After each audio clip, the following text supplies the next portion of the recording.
Hello and good afternoon. This is our second coverage of the People's Summit here in the city of Chicago. We've been interviewing numerous progressive groups that are here, and today I'm joined here with Ajay Singh Chaudhary. All right. Well, now tell me about the Brooklyn Institute for Social Research. What is your organization about, and why are you here at the People's Summit? Yeah. So as I said before, my name is Ajay. I'm our executive director. I'm also a member of our core faculty. We're a 5-year-old independent critical education and research institute based in New York City, but we also now operate in actually 6 states across America: New York, New Jersey, Pennsylvania, Michigan, Ohio, Kentucky. We hold classes for the general public. It's almost like sort of either like advanced undergraduate or grad school style classes, but anyone can participate. And really the mission is to integrate sort of critical inquiry and the liberal arts and science and sciences with working adults as broadly and accessibly but rigorously as possible. Now, it's quite clear, specifically with the Trump administration, how his administration has been handling education. There's been numerous cuts, and 2012 almost seems like a long time ago. What have you seen firsthand in regards to Trump's administration's policies in regards to cutting education, and what is your organization really doing to be a counter movement towards it? Yes, I'm happy to talk. I'm really happy you asked me about those questions. There's been a lot of growing problems with defunding and privatization of education in this country for a long time. This has only accelerated and intensified, in fact, into a sort of absurd level with President Trump and with Secretary of Education Betsy DeVos. And I can give you a very concrete example of the kind of thing I'm talking about. In addition to sort of the trend towards, charter education, less funding for research, for general, scientific research, social scientific research, humanistic research, there has also been, for example, a continuing threat to cut the funding altogether for organizations like parts of the NSF, the NEH altogether, the NEA perhaps altogether. And actually we've seen this in some of our work in that the NEH funds some groups that we work with, some organizations we work with. One of the programs we run in New York City is in fact a community education program completely free of charge for low-income New Yorkers and housing insecure New Yorkers, where they get to have the same kind of educational opportunities as students. A lot of us come from Columbia, NYU, things like that, as our students would at places like Columbia. Unfortunately, with the Trump administration's threats against the NEH, the funders for those kinds of programs have to pull back because everyone is scared that their funding will disappear. So that's a really a concrete example of the kind of strangulation of American education that's going on right now under the Trump administration, without even his legislative agenda and all the much worse things he has promised to do happening. We also see a lot of threats. We've had our own faculty stranded abroad because of some of the travel things. When there was the attempted Muslim ban, and then when it was overturned, they were able to come back. But this is a real challenge, particularly for people who do research, international research, who are trying to and also trying to do, frankly, political work across oceans and seas. So what are we doing in particular to sort of push back and to we think our part? We think getting education more broadly accessible, getting whether it be empirical data, whether it be new analytic frameworks, whether it be classical education, getting these things in the hands of people is incredibly empowering. And we think, frankly, there's reasons why this is generally only done with with children of the 1%. And that's one of the main reasons why we started this program, which is called Bisser Network, which was to launch the classes in Michigan, Ohio, and Northern Kentucky. That was directly driven, frankly. We'd already been thinking over the course of the last 2 years, not just with Trump, but with the election in the air, just how much programming is sort of often kept in the Acela corridor in the East, or maybe in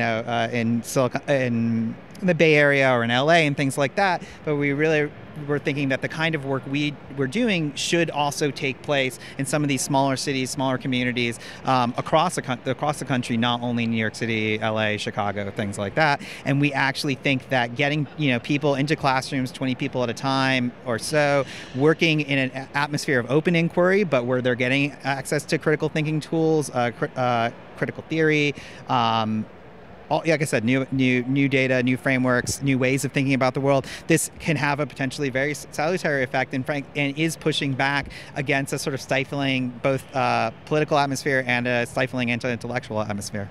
Now it's quite clear that the 2016 general election cycle really made a lot of people, at the aftermath of it, really caused a lot of people to get involved, since the Trump administration has been enacting its cuts on various different parts in regards to the environment, education, and so forth. But Bernie Sanders, during the primary, really woke up a large coalition of people from various backgrounds, and even now he's still, telling us that we have to get actively involved. And there are numerous progressive groups that are stepping up.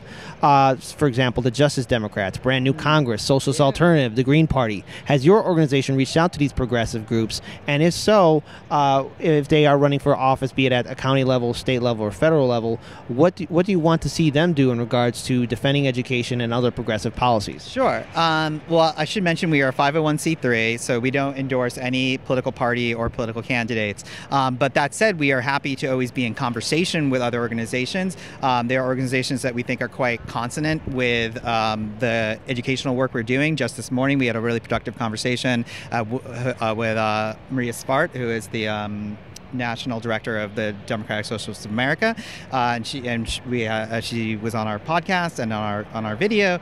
And what we encourage people to do is try to, in many ways, it's very funny because in so many areas, you mentioned ecology, you mentioned healthcare, for example, in this country, we have a lot of, progress to make, right? There's a lot of things that have to happen. In terms of education, we have a lot to save. We are an independent organization, but we're not like burn down the university. We love universities. We wish they had more support. We think, education, especially in some places, think of the university system in New York City, for example, the CUNY system, the UC system, these things 30, 40 years ago, they were 100% free, or if not, very, very, very close to it. They had already been decommodified. And so I'd encourage every political organization, you mentioned Socialist Alternative, you mentioned Justice Democrats even, like everyone, I would encourage every political organization to pursue a decommodified education, funding for basic research, funding for critical research.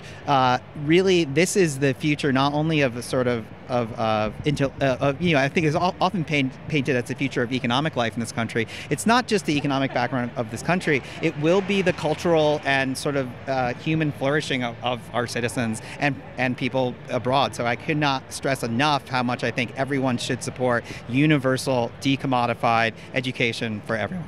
I think a final note, the People's Summit will be wrapping up tomorrow. This has obviously united numerous progressive groups, yes, as well as moderate Democrats, to really get together and really talk about populist progressive policies that we can get past here.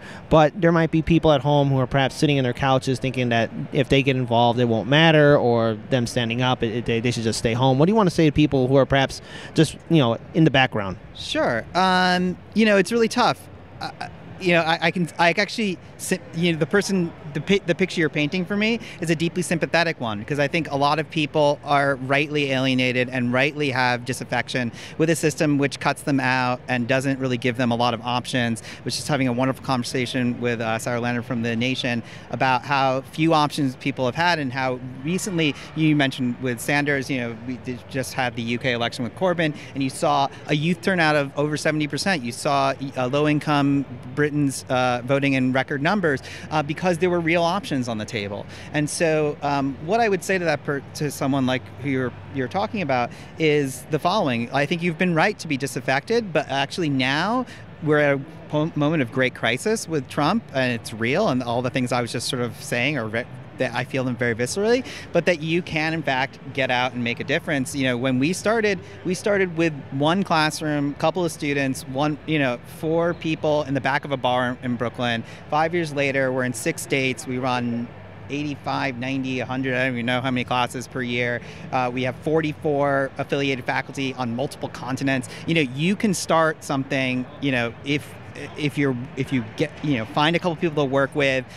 You can't do it on your own. You have to find some people to work with, join an organization, make an organization, organize around the issues you care about, and make sure you're thinking about building power, critiquing power that exists, building power, and getting your issues through. So, get involved. All right, that's a perfect note to end it on. This is Kit Cabello of Heartlands Media. Peace and stay woke, everyone.